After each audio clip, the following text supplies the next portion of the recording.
Hole number 16 at the Blue Monster. 340 yards from the tee if you play the hole as designed.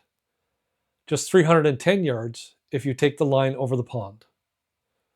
For most golfers, this is a layup situation. But for longer hitters, this becomes a decision.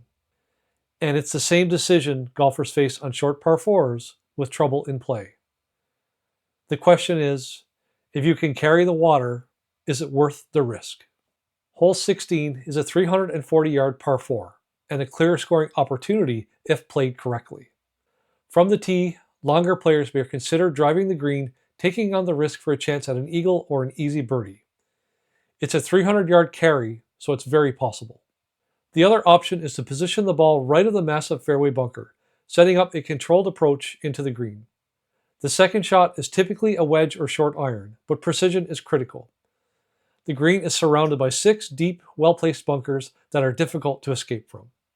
This is a hole that will invite aggression and can reward control. Commitment and execution of the tee shot can create a strong birdie opportunity from both strategies. But mistakes can be costly. A mishit off the tee or a poorly judged approach can quickly turn this hole into a bogey or worse. So let's start with the aggressive play, going for the green. You're looking at roughly 300 yards to carry the water, with the front edge of the green at 308 yards. Now let's set the baseline. From 340 yards, the expected strokes to hole out is 3.86. First of all, this shot comes with a lot of risk. If the player doesn't carry the pond, they're forced to drop effectively back near the tee. And from there, the expected strokes jumps up to 4.8 to hole out due to the stroke penalty.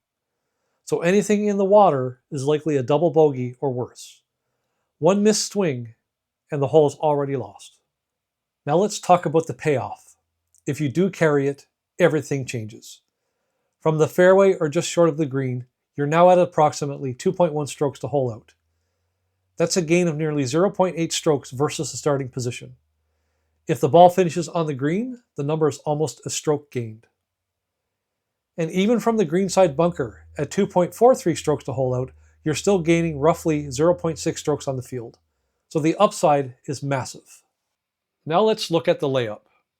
A tee shot of approximately 240 yards positions the ball safely short of the trouble and leaves an approach of roughly 115 yards into the green. But this isn't a perfect shot either. The landing area is approximately 40 yards wide with a dispersion of about 55 yards, so the bunkers are still in play. If the player finds the fairway, the expected strokes to hole out is 2.83. But if the layup misses into either fairway bunker, that number increases to approximately 3.22 strokes to hole out. So there is still a cost to the miss. Hitting into the fairway bunker will cost the player half a stroke. So we can now compare the two options to determine the best play.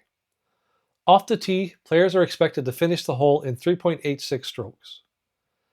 Going for the green offers the highest upside, as a shot in the fairway near the green or a shot onto the green would take 3.1 shots to hole out. Driving the ball into the greenside bunker also presents upside, with an anticipated 3.43 strokes to hole out.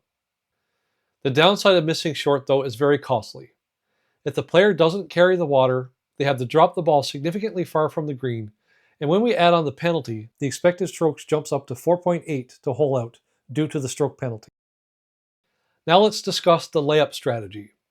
A safe play into the fairway with a 115-yard approach would take 3.83 strokes to hole out, so it's a minimal gain versus the opening tee position of 3.86 strokes. A ball in one of the fairway bunkers on the layup is also costly.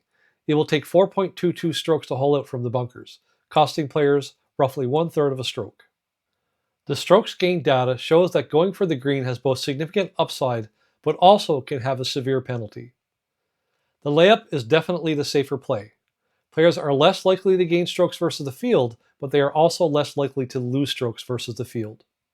So what's the right play on a drivable par 4 with water in play? If you can carry the water and you can do it reliably, the aggressive play makes sense. But if that carry is inconsistent, the penalty comes into play too often, and that's the difference. This decision isn't about your longest drive, it's about your repeatable distance. If this is a shot you can execute most of the time, then taking it on is justified. But if this is a shot you only pull off occasionally, the layup is the smarter play. If you found this breakdown helpful, hit the like button and subscribe to the channel. It helps us identify what content you find valuable so that we can make more of it for you. Also, leave a comment below on what you found surprising or insightful about this strategic analysis. We'll see you on the next tee.